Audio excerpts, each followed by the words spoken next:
7:39. Buenos días, legisladora Viviana Veloz, qué gusto tenerla en este espacio. Llegamos probablemente a la recta final. Esto va a pasar al Pleno después de las discusiones, los debates que se han dado en la Comisión de Fiscalización. A su criterio, ¿qué es lo que debería suceder hoy cuando sean los 137 legisladores los que resuelvan sobre la continuidad o no del proceso de juicio político en contra del presidente Lasso? Bienvenida, buenos días. Buenos días, Alexis. Un abrazo para usted y para toda la audiencia de Radio Pichincha. ¿Qué es lo que se espera hoy en el Pleno de la Asamblea Nacional? Que se aplique el artículo 142 de la Ley Orgánica de la Función Legislativa, precisamente para no permitir el archivo del proceso de juicio político en contra del presidente Lasso, tomando en cuenta que el Pleno de la Asamblea Nacional es la máxima instancia de decisión de la legislatura y por lo tanto no caben las pretensiones absurdas e inescrupulosas por parte de los defensores de Lasso, disfrazados de legisladores en la Asamblea Nacional, que han obstruido todo este proceso de sustanciación en la Comisión de Fiscalización, específicamente el legislador Fernando Villavicencio. El país evidenció lo que sucedió el día sábado, al no tener los votos de respaldo para aprobar un informe que presuntamente ha sido elaborado en Carondelet, cerró de manera abusiva y arbitraria esta sesión y no permitió que se dé paso a que se conozca la moción y las observaciones presentadas por el legislador Cons Córdoba, en las que se recomendaba el juicio político y que contaba con el apoyo de la mayoría de esa mesa legislativa. Legisladora, ahí tengo yo una pregunta a propósito de una serie de interpretaciones que han hecho algunos expertos. A ver, yo sé lo que hubiera sucedido, pero tomando en cuenta de que el informe, sea lo que sea que sugiera, en este caso era el archivo, u otro que sugiera continuar con el juicio, no es vinculante. Han salido los expertos a decir, los señores de UNES o los cristianos o lo que sea, los 5 que se opusieron, tenían que haber votado sí para que este informe que sugería el archivo pase al Pleno, considerando que no es vinculante, pero ya llegaba un documento, era necesario un informe. ¿Qué tan cierto es? Yo creo que si ustedes votaban, como dicen estos expertos, les hubieran linchado y hubieran dicho que ustedes están cayendo en contradicción. Ya les conozco, ya les conocemos, ustedes les conocen. Pero, ¿qué decir de aquello? De que se necesitaba un informe. Claro que se necesitaba un informe, pero un informe que esté apegado a la verdad, a la realidad de las pruebas aportadas dentro del proceso por parte de quienes hemos sido los solicitantes de este proceso de juicio político, así como también las pruebas de oficio que fueron solicitadas por varios de los comisionados. De ninguna manera se podía dar paso a la aprobación de un informe que no contenía hechos reales, de un informe que era un copia y pega de la contestación de la defensa del presidente Lasso e incluso del mismo alegato del presidente Lasso que fue realizado por el doctor Edgar Neira. Entonces, de ninguna manera se podía dar paso a esa aprobación. Y recordemos que para que tenga validez jurídica ese mencionado informe, el artículo 16 del reglamento de comisiones establece que debe de tener mayoría absoluta de aprobación por parte de sus miembros. Y como no obtuvo ese respaldo, lo correcto era que den paso a la moción que se presentó, que se conozcan las observaciones y que se someta a una nueva votación, porque es lo que procede dentro del trámite legislativo y es algo que no ocurrió. Ahora,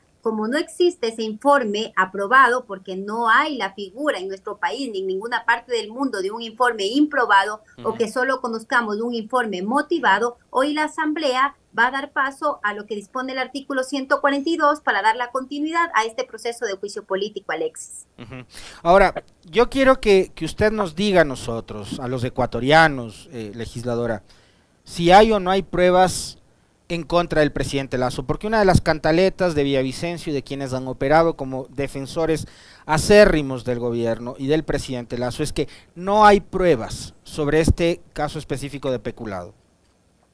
Existen las pruebas, abundantes pruebas, y nosotros hemos demostrado la responsabilidad política por parte del presidente de la República, Guillermo Lasso. Pero además, no solo basta con su censura y destitución, sino que también esperamos que la justicia ordinaria en materia penal establezca las sanciones correspondientes. Y tanto hemos probado que ahora ellos se encuentran entre la espada y la pared. Por eso es que en este momento recurren a argucias jurídicas a pronunciamientos espurios por parte del Procurador General del Estado para sostener al presidente en el cargo, porque es evidente que no cuenta tampoco con los votos para evitar su destitución. Y varias de estas pruebas están incorporadas en el informe, son más de 100 pruebas documentales, las comparecencias, pero también quiero aprovechar este espacio, Alexis, porque mucho se ha dicho que no existe un contrato en el 2022. Existe ese contrato firmado en el 2022 por el señor Osvaldo Rosero, representante de Flopec, por el señor Tai Shimada, representante de Amazonas Tankers, un contrato denominado TEMIS, que es un contrato complementario o adenda, que trae nuevas cláusulas contractuales y que incluso es más lesivo para el Estado, por lo que el gerente comercial de Flopec incluso ha faltado a la verdad, han incurrido a un fraude procesal y hoy también lo vamos a demostrar dentro de nuestra ponencia en el Pleno de la Asamblea Nacional, porque también muchos se han llenado la boca indicando que no existe tal contrato, olvidándose que la responsabilidad política del presidente no es porque sí firmó un contrato, sino porque al tener conocimiento de lo que perjudicaba para el Estado, él no hizo nada y permitió la distracción de estos fondos públicos por parte del señor Hernán Luque Lecaro, incluso para beneficiar a terceros. Ahora, hay una cosa que han hecho y creo que lo han logrado con cierto éxito, legisladora.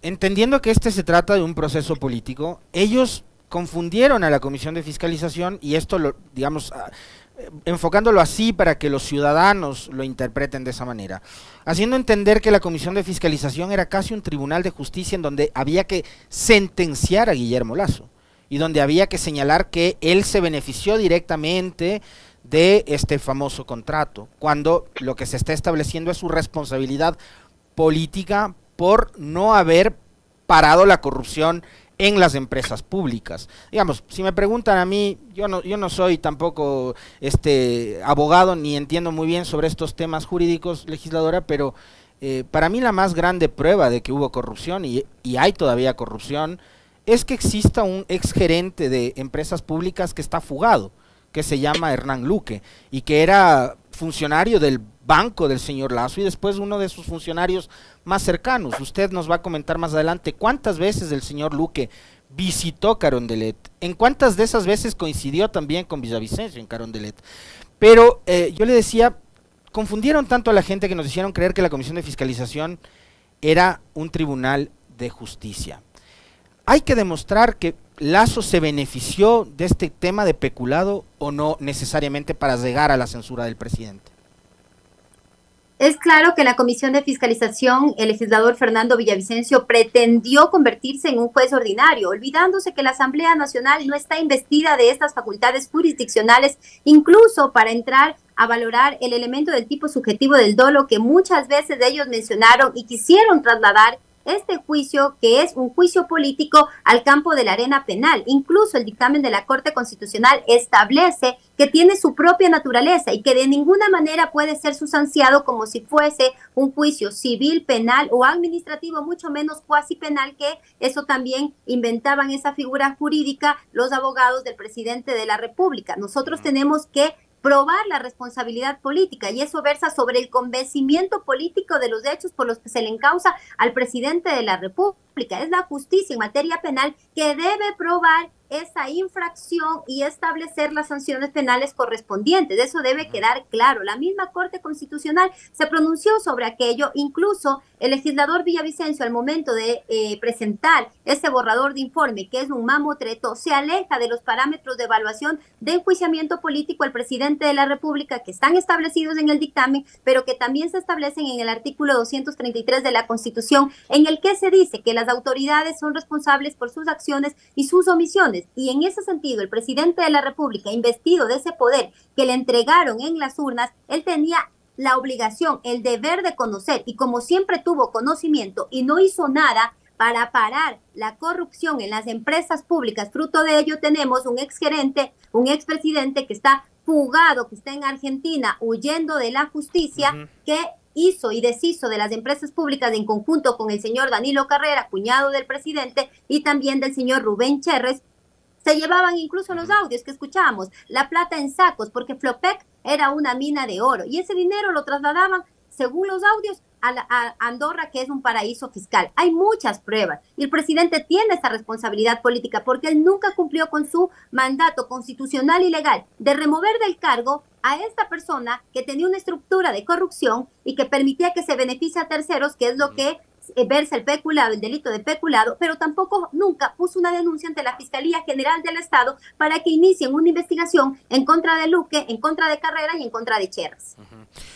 Asambleísta, yo le escuchaba a usted en los días en los que se llevaba adelante el debate dentro de la Comisión de Fiscalización y la sustanciación de este proceso político de fiscalización.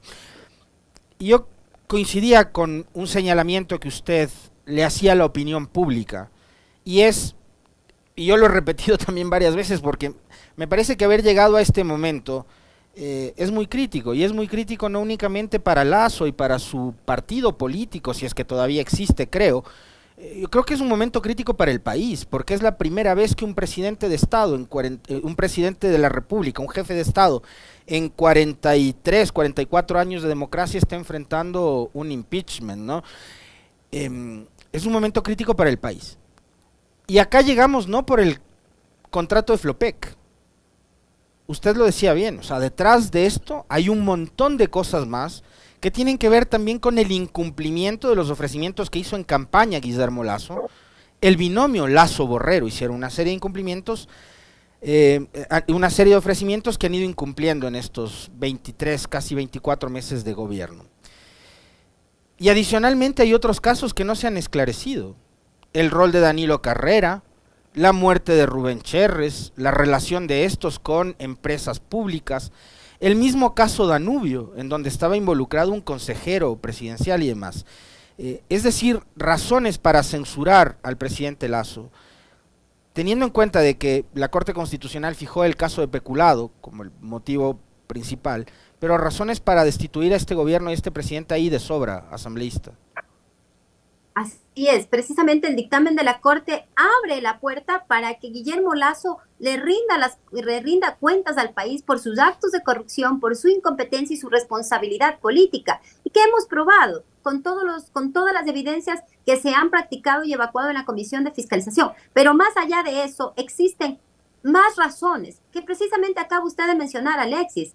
Su incumplimiento de poder solucionar los problemas que tiene en este momento el Ecuador. No ha podido garantizar salud, seguridad, empleo, vivienda. Tenemos un presidente que ha destruido todos los puentes de diálogo, que no pudo construir gobernabilidad, un presidente que está conectado a un respirador político artificial y quiere seguirse sosteniendo en el cargo con estos acuerdos por debajo de la mesa con los legisladores de alquiler, que no se dan cuenta que de esa manera están pulverizando la democracia y al Ecuador. El presidente de la República tiene que responder no solo por este caso, sino también por el caso León de Troya, que ordenó que se oculte para proteger al narcotráfico albanés y a su cuñado, por el caso Papeles de Pandora, el caso Danubio, el caso Narcogenerales. Y es que lamentablemente el Ecuador es el país de la memoria corta y de los 5 minutos, y a veces se van olvidando de lo que sucede, pero que estos actos de ninguna manera deben quedar en la impunidad, y que esperamos que la señora fiscal actúe de manera ágil, que deje la selectividad, porque el país espera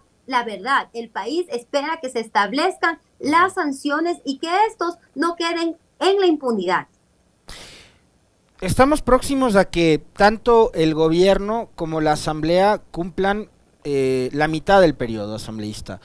Yo le quiero pedir una valoración suya, primero sobre lo que ha sido a criterio de Viviana Veloz estos casi 24 meses de ejercicio del poder de Guillermo Lasso. ¿Cómo los evalúa usted? ¿Cómo los califica?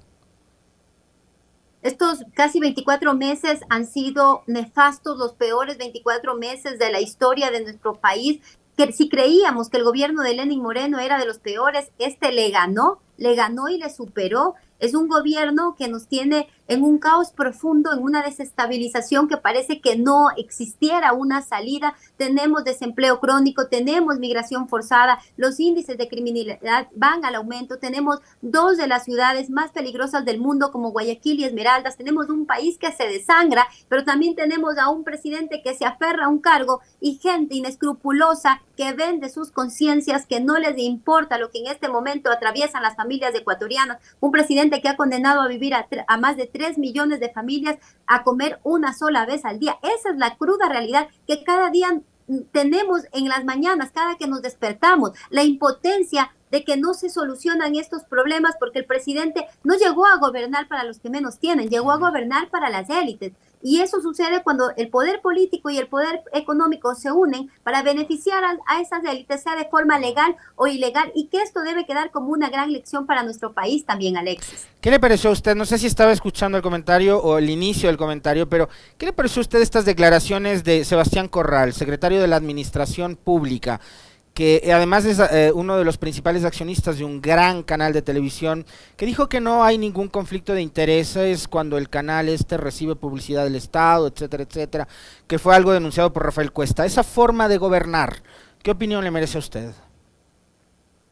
Parece que y no es que parece, la realidad es que la corrupción se ha institucionalizado en el gobierno del presidente Lazo, la falta de moral, la falta de ética y lo que hace incluso es delictivo. O sea, ¿cómo no decir que no hay conflicto de intereses? Claro que existe conflicto de intereses por parte del señor Corral y lo correcto es que él no esté ocupando ese cargo, lo correcto es que dé un paso al costado. Pero repito, se ha normalizado y se ha institucionalizado la corrupción en este gobierno que ellos lo ven incluso ya como algo que no raya en algo que fuera ilegal.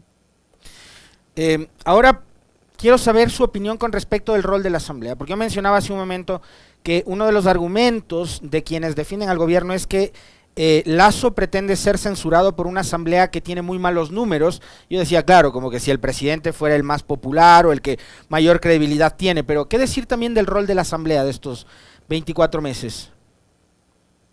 Si bien es cierto, la Asamblea Nacional en este momento no tiene un buen número de aceptación o de calificación por parte de la ciudadanía, pero eso no resta su facultad de fiscalizar y que incluso en el dictamen de la Corte Constitucional ha manifestado que esta es la máxima expresión de control político por parte de la legislatura. Ahora bien, yo en ese campo sí quisiera que se haga una evaluación personalizada, no una evaluación institucional, porque no todos los 137 asambleístas caemos en lo de la mayoría. Debería hacerse un análisis de cada miembro del Parlamento, qué hemos hecho, qué cuerpos de ley hemos presentado, qué reformas, qué acciones de fiscalización y hacer una valoración personalizada. Pero también hay que recordar que fruto de que la Asamblea no tenga buenos números es el mismo presidente Lazo, que puso al frente a la señora Guadalupe Llori para convertir al Parlamento en el patio trasero de Carondelet y que fue parte de esa mayoría que formaron al inicio,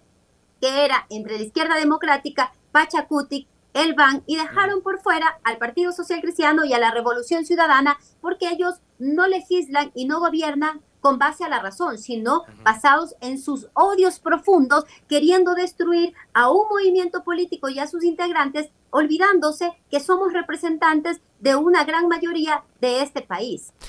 Legisladora, en esta semana la Asamblea tiene que renovar autoridades, presidencia, vicepresidencias, y tienen que reorganizar las comisiones. Hoy, por cierto, van a tener la reunión a las 10:45 para resolver. ¿Usted cree que hay más de los 70 votos que se requieren para que el juicio político siga en el pleno de la Asamblea? Si cree que es así, no le voy a pedir que asuma el rol de adivina, pero que nos diga más o menos cuántos votos tienen para esta jornada.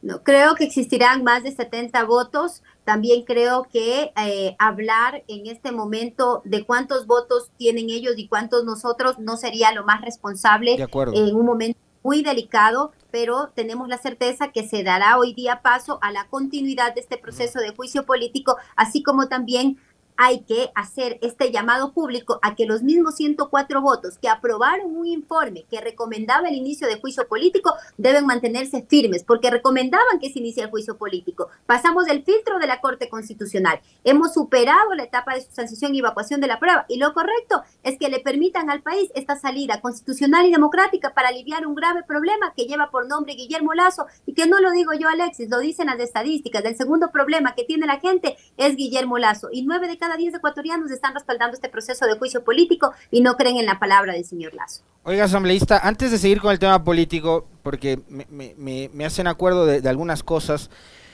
usted se ha enfrentado a un poder que en el camino ha ido dejando personas perseguidas, personas que han tenido que por la persecución incluso abandonar el país. Usted se está enfrentando a probablemente una, digamos, más allá del propio presidente Lazo, a una mafia que incluso llegó a amenazarla, a usted y a su equipo de asesores.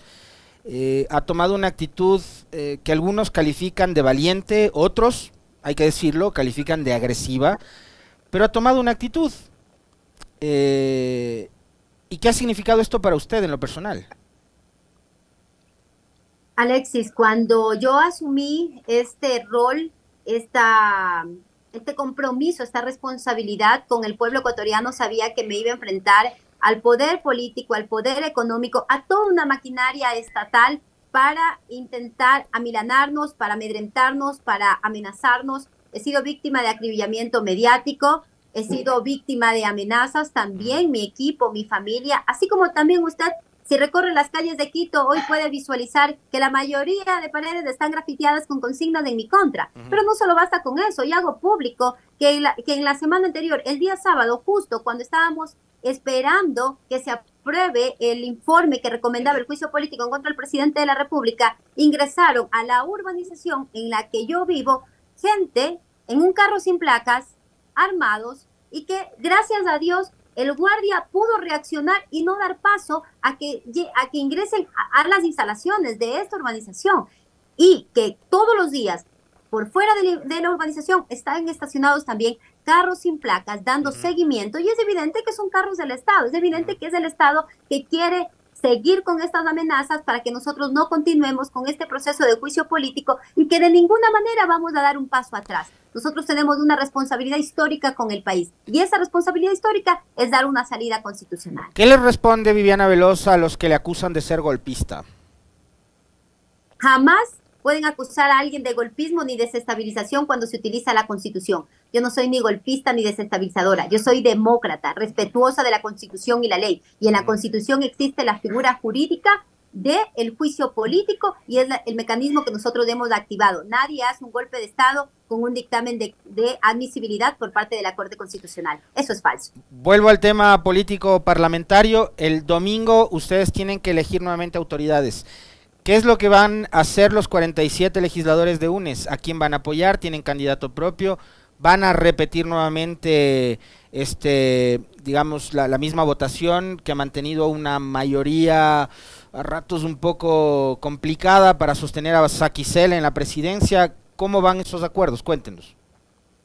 Para nosotros la prioridad y el compromiso y la responsabilidad es con este proceso de juicio político, y también ese mismo compromiso tienes quienes son la mayoría con quienes hemos venido trabajando dentro de la Asamblea Nacional. Aún estamos en conversaciones para decidir el tema de lo que se debe hacer el día 14 de mayo. Nosotros también hemos dicho que tenemos nuestra candidata para ocupar la primera dignidad de la legislatura, que es nuestra compañera Marcela Holguín, y esperamos resolver ya dentro de estos próximos días también lo que se va a realizar el día domingo 14 de mayo y que será de conocimiento público. ¿Sabe por qué le pregunto esto? Porque en otros medios de Esteban Torres ha revelado ya que hay un acuerdo entre UNES PCC para sostener a Saquicela. Nosotros no hemos tenido conocimiento de aquello. Nosotros somos una bancada orgánica y disciplinada, y es una decisión que igual nosotros tomaremos en consenso, pero vuelvo y recalco, tenemos nosotros nuestra compañera Marcela Holguín, que lo hemos hecho públicamente, que ella será nuestra candidata a ocupar este primer espacio. Hay unos portales digitales que actúan más como pasquines, que son a ratos también voceros y amplificadores de las tesis del gobierno. Y ellos han dicho en las últimas horas, legisladora Viviana Veloz, que el presidente Lazo y su equipo está analizando la posibilidad de decretar la muerte cruzada. ¿Qué demuestra aquello? Digo, a mí a ratos me parece que son como bipolares, ¿no? Porque un rato el presidente, Corral decía en la entrevista esta de la que comentaba yo el domingo, que el presidente no está evaluando la muerte cruzada. Hoy sale este pasquín digital a decir que sí, que está, el presidente les ha llamado, vengan todos, reúnanse y vayan ya elaborando el decreto de la muerte cruzada. ¿Qué le dice esto a usted? Lo propio que el tuit aquel de Villavicencio, en el que decía, bueno, yo llegué hasta aquí, ahí queda. El presidente de la República no tiene valentía ni siquiera para firmar ese decreto y activar su famosa muerte cruzada, que ha sido un método de amenaza constante a la Asamblea Nacional.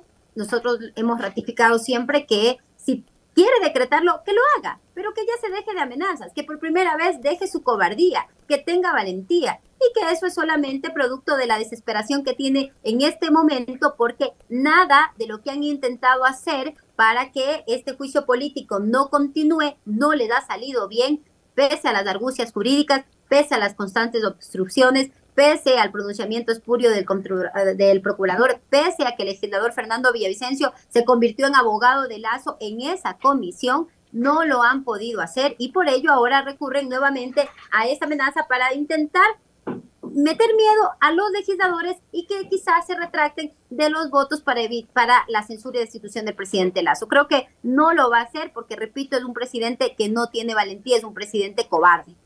Le quiero agradecer infinitamente por haber aceptado la invitación a este diálogo, asambleísta Viviana Veloz de UNES. Un fuerte abrazo. Antes de que cerremos la entrevista, quedó una pregunta suelta y es ¿Cuál? Precisamente cuántas veces ingresó Luque Lecaro. Luque Lecaro ingresó 36 veces al Palacio de Carondelet, específicamente al despacho presidencial, y 5 de esas visitas al despacho presidencial coincidieron con el legislador Fernando Villavicencio, y eso consta en las bitácoras que reposan como prueba dentro de este proceso de juicio político. 36 veces. 36 veces ingresó Hernán Luque Lecaro, por lo tanto el presidente no puede decir que no tenía conocimiento de lo que sucedía en la empresa pública Flopec, pero también dentro de esas 36 veces, 5 de ellas coincidieron en el despacho presidencial con el legislador Fernando Villavicencio. Gracias,